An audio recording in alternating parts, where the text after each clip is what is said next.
আসসালামু আলাইকুম গাইস, কে কোথা থেকে দেখছেন অবশ্যই জানাবেন। আজকে আপনাদেরকে গুরুত্বপূর্ণ একটা আপডেট দেওয়ার চেষ্টা করব। আপনারা জানেন যে সোশ্যাল মিডিয়া বর্তমানে ভাইরাল শেখ হাসিনার একটা কল রেকর্ড। তার সাথে কথা বলছিল আওয়ামী লীগের এক নেতার সাথে, তার নাম হচ্ছে তানভীর। তার পরিচয় এখন আপনাদের জানার চেষ্টা করব, আপনারা তার তথ্যটা সঠিকভাবে জানবেন। হাসিনার সঙ্গে ফোনে কথা বলা কে সেই তানভীর, তার পরিচয় আপনাদেরকে এখন দেব।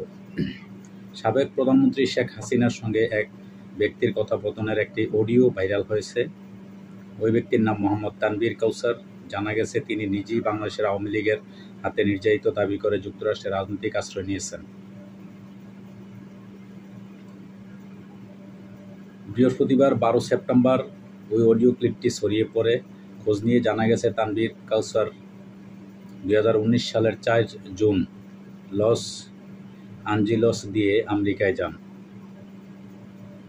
তিনি ওই সময় ভ্রমণ ভিসায় যুক্তরাষ্ট্রে প্রবেশ করেন, কিন্তু যুক্তরাষ্ট্রে প্রবেশের পর দাবি করেন যে বাংলাদেশ আওয়ামী লীগ সরকার তাকে নির্যাতন করেছে।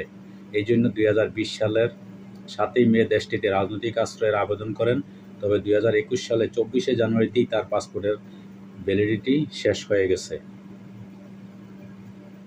শেখ হাসিনার সঙ্গে ফোনালাপ ফাঁস হওয়া তানভীরের জন্ম 7 ডিসেম্বর 1989। তানভীরের বাবা সুলেমান কাউসার এবং মা লিলুফার ইয়াসমিন। তার স্ত্রীর নাম রোকেয়া আজাদ।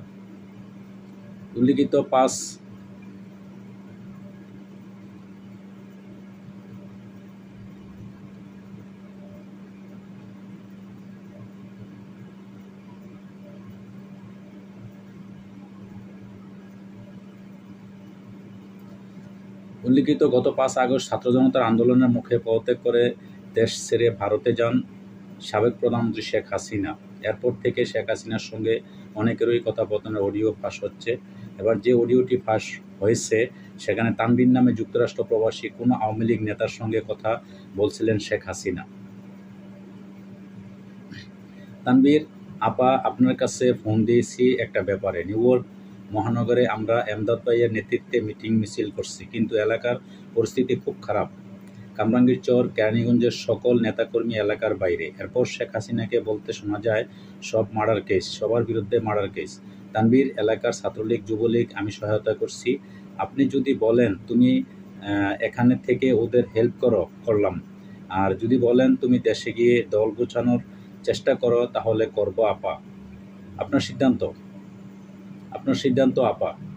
শেখ হাসিনা বলেন এখানে বসে এখন সাহায্য করো, এটাই সবচেয়ে বেশি কাজে লাগবে। দেশে পরে গেলে হবে, আইনজীবীরা দাঁড়াতে পারছে না। এই বিষয়ে যদি আপনি পরামর্শ দিতেন।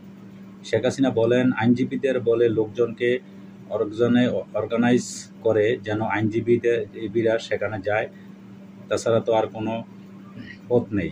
এরপর শেখ হাসিনাকে আবার বলতে শোনা যায় তুমি যেখানে আসো সেখানেই ইলেকশন চলছে, তাদের ক্যাম্পেনিংয়ের সময় তাদের সঙ্গে যোগাযোগ রাখা, ক্যাম্পেনিংয়ে সহযোগিতা করার সাথে সাথে ওই বিষয়গুলো জানিয়ে রাখা, এদের কাছ থেকে একটা সাপোর্ট নিয়ে আসা। তানভীর, আমার মনে হয় এবার ট্রাম্প আসবে, ট্রাম্প আসলে আমাদের জন্য খুবই ভালো আপা। শেখ হাসিনা বলেন সে যেই আসুক, তাদের ক্যাম্পেনিংয়ে থাকলে তাদের সঙ্গে যোগাযোগ হলে ভবিষ্যতে কাজে লাগবে, এটা আমি সবাইকে বলে দিয়েছি।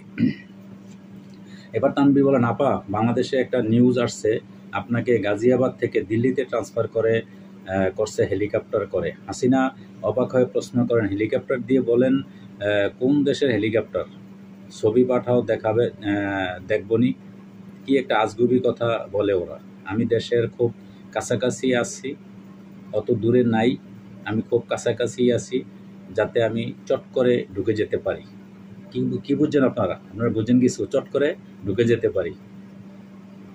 শেখ হাসিনা বলেন এখন গেলেই দেবে একখানা মামলা, শেষে কিছুই করতে পারবা না। আমার বিরুদ্ধে 113টা মামলা। এইসব জিনিসগুলো নিয়ে জাতিসংঘ আমার পরিবারের কেউই বাকি নেই থেকে সবার কাছে বলা দরকার।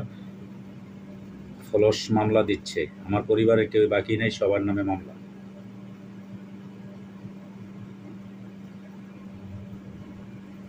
আচ্ছা, এবার আপনাদেরকে জানানোর চেষ্টা করছিলাম কে সে তানভীর। শেখ হাসিনার সাথে যার সাথে কথা হয়েছিল, তানভীর তিনি আসলেই আওয়ামী লীগের একজন তাকে আওয়ামী লীগ থেকে বরখাস্ত করা হয়েছে, সেটাও আমি তথ্য আপনাদের পরে ভিডিওতে দিতেছি।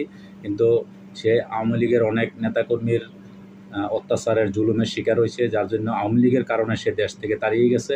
যাওয়ার পরে আবার সে আওয়ামী লীগের পক্ষে কথা বইলা শেখ হাসিনার সাথে একটা কিছু করার চেষ্টা করছিল আর কি। তো যাই হোক দর্শক, আপনাদেরকে জানানোর চেষ্টা করছিলাম।